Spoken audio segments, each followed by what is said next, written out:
இன்றைக்கி நைட் வந்து டின்னருக்கு ஏதாவது ஹெல்த்தியாக சாப்பிட்லாம் அப்படின்னு சொல்லிட்டு உளுந்தங்களி கிண்டலாம் அப்படின்னு சொல்லிட்டு முடிவு பண்ணேன். ஸோ வந்து உளுந்து வந்து கொஞ்சம் ஊர்லேருந்து கொண்டு வந்து கொஞ்சம் நாள் ஆயிடுச்சுன்றனால ஃபஸ்ட் வந்து வாஷ் பண்ணி எடுத்துக்கிட்டேன். அப்புறம் வாஷ் பண்ணக்கப்புறம் அதை நல்லா ட்ரை ரோஸ்ட் பண்ணி எடுத்துக்கணும். ஜென்ரலாக வந்து நீங்கள் வெள்ளை உளுந்துக்கு பதிலாக கருப்பு உளுந்து யூஸ் பண்ணிங்கன்னா ரொம்பவே நல்லாயிருக்கும். அந்த உளுந்தோட மனம் வர்றப்ப நீங்கள் கரெக்டாக அதை எடுத்து வச்சுக்கலாம். அடுத்து இதோட சேர்த்து அரைக்கணும் அப்படின்றதுக்காக வந்து ஒயிட் ரைஸ் நம்ம சும்மா சாப்பிட்ற அரிசி வந்து போட்டுக்கிறேன். உங்கள் வீட்டில் இருந்தால் நீங்கள் பச்சரிசி போட்டுக்கோங்க. அதையும் வந்து ட்ரை ரோஸ்ட் பண்ணி எடுத்து வச்சுக்கோங்க.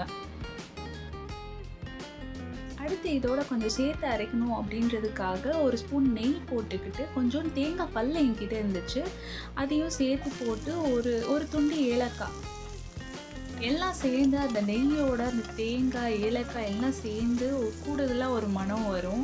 அந்த கோல்டன் ப்ரவுன் கலரில் வர்றப்போ அண்ட் அந்த நெய் வாசனை வர்றப்போ நீங்கள் தனியாக இதையும் அதோடு சேர்த்து எடுத்து வச்சுக்கோங்க. இப்போ இதை நல்லா பொன்னிறமாக வறுத்தாச்சு. இப்போது இதை அந்த மிக்சரோடு சேர்த்து இதையும் போட்டுக்கலாம். அடுத்து இதெல்லாம் சேர்ந்து கொஞ்சம் நல்லா ஆறின அப்புறம் மிக்சியில் சேர்ந்து அரைக்க வேண்டியதுதான். இப்போது ஒன்று ஒன்றா சேர்த்து மிக்சியில் போட்டு நல்லா ஒரு கொரகொரப்பாக அரைச்சி எடுத்துக்கோங்க.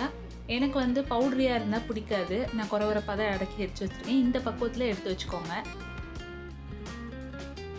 அடுத்து நம்ம இந்த பவுட்ரு வந்து நம்ம யூஸ் பண்ண அதே பேன்லேயே எடுத்து வச்சுக்கோங்க. எடுத்தோடனே ஃபஸ்ட்டு இதை அடுப்பில் வச்சிடாதீங்க. ஃபஸ்ட்டே தண்ணி ஊற்றி ஒரு மாவு பதத்தில் வந்தக்கப்புறமா வந்து நீங்கள் அடுப்பில் தூக்கி வைக்கணும். ஏன்னா நீங்கள் தண்ணி கிண்டிக்கிட்டே இருக்கிறப்போ கெட்டியாகிடும், நல்லா கட்டி கட்டியாக வந்துடும். ஸோ அதனால் வந்து நான் ஃபஸ்ட்டு கிண்டிட்டு அதுக்கப்புறம் அடுப்பில் எடுத்து வச்சுக்கிறேன்.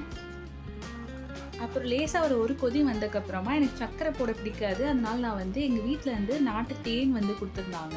நான் வந்து தேன் ஊற்றிக்கிறேன்.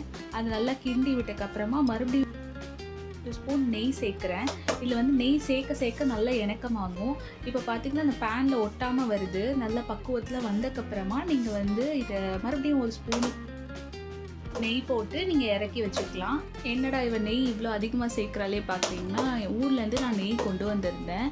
வந்து என்னென்னா எங்கள் மாமியார் வந்து வீட்டிலே வந்து வெண்ணெய் எடுத்து உருக்குவாங்க. முருங்கை இலை அதெல்லாம் போட்டு பண்ணுறதுனால இந்த நெய் ரொம்ப வாசனையாக இருக்கும். அவ்வளோதான் மக்களே, இதை அப்படியே எடுத்து சாப்பிட வேண்டியதான். உளுந்தங்களி பெண்களுக்கு ரொம்ப ரொம்ப நல்லதுங்க. மறக்காமல் இந்த வீடியோ எப்படி இருந்துச்சுன்னு கமெண்ட்ஸில் சொல்லுங்கள். பை.